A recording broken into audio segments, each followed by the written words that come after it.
Dans le mixeur, mettons 4 citrons et 4 œufs, une demi-tasse d'huile, une tasse de lait, 2 tasses de sucre. Maintenant, on va mixer. Les amis, il faut 2 tasses de sucre parce que le citron est très acide. Il va devenir acide si vous ne mettez pas assez de sucre.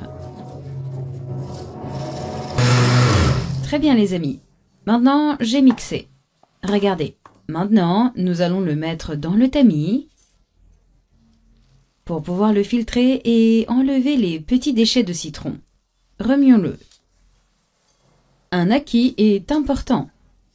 Quand vous allez enlever le zeste du citron, vous enlevez la peau, cette peau blanche et les pépins, parce que cette peau et les pépins du citron vont rendre votre gâteau aigre.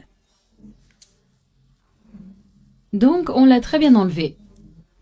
Mais il faut le mettre dans une passoire pour enlever la moelle du citron. Regardez ce que ça donne. Eh bien, les amis, 2 tasses et demie de farine de blé. Maintenant, nous allons remuer. Bien mélanger jusqu'à ce que cette masse devienne homogène. Vraiment pâteuse. Quelqu'un pourrait penser que ce gâteau est gras parce qu'il est au citron. Mais il ne l'est pas, vous voyez? Quand il sera prêt à être dégusté, vous verrez qu'il ne sera pas acide. Il est très bon, vraiment bon.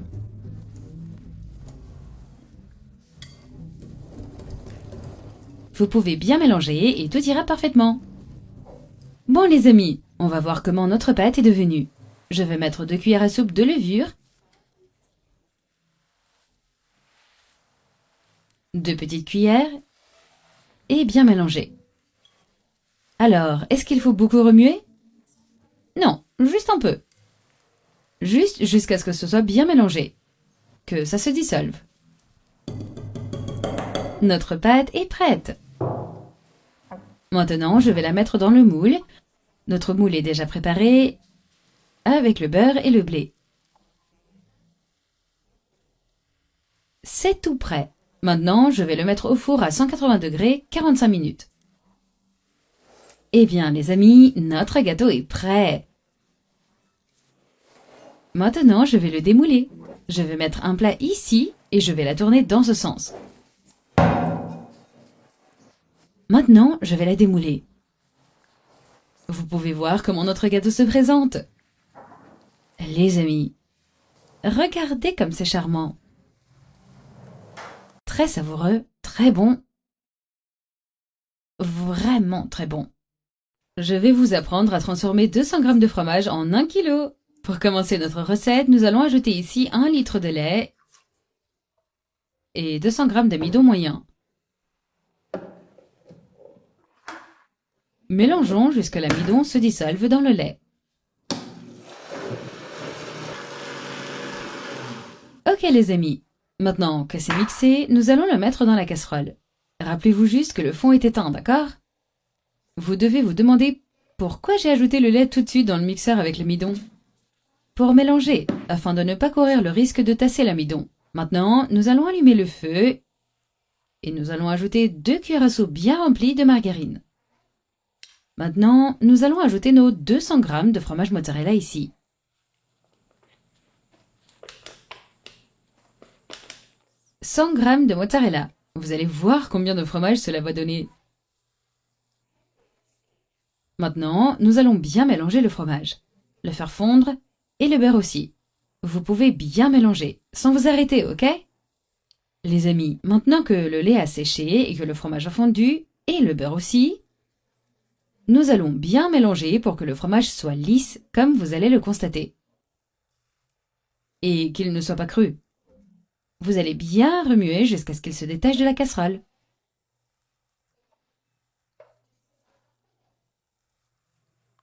Et un conseil, il faut bien le laisser cuire pour qu'il n'y ait pas un goût d'amidon. Parce qu'il y a beaucoup de gens qui disent que ça a un goût d'amidon. Il faut juste bien le laisser bien cuire, vous voyez?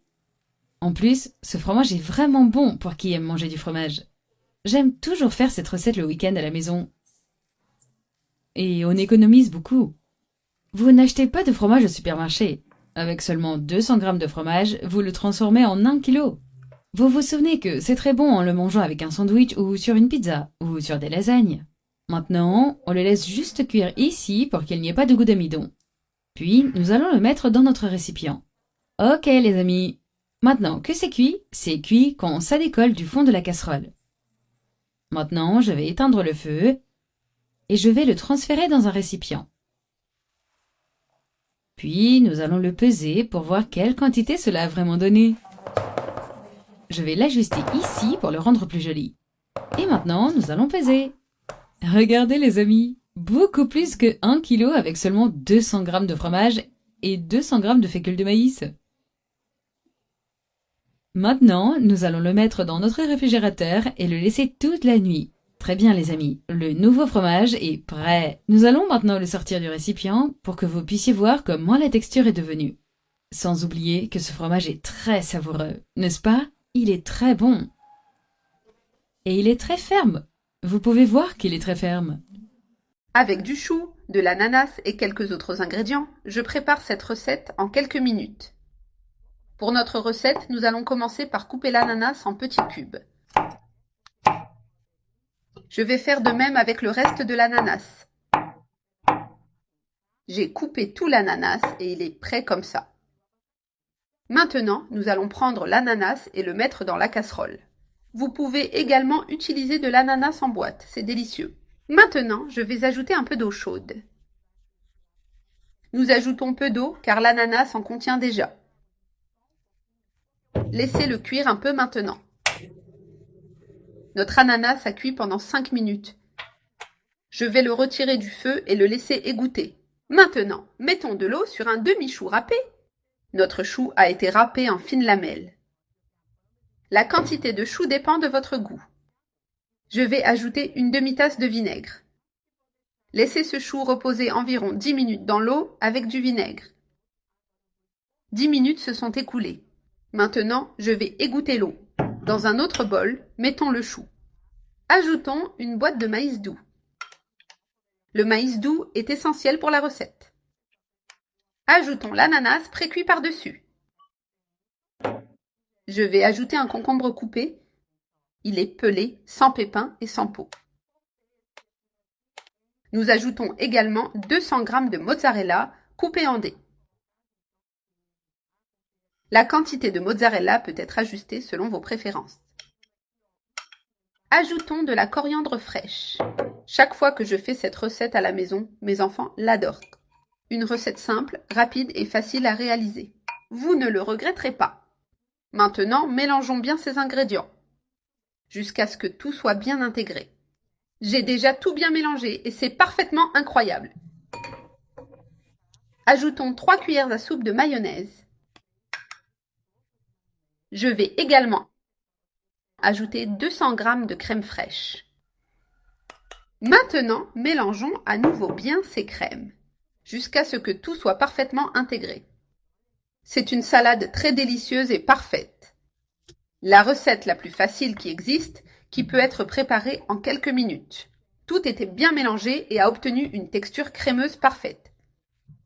Maintenant, nous allons transférer toute la salade d'ananas avec chou dans un autre récipient pour la rendre plus jolie au moment de servir.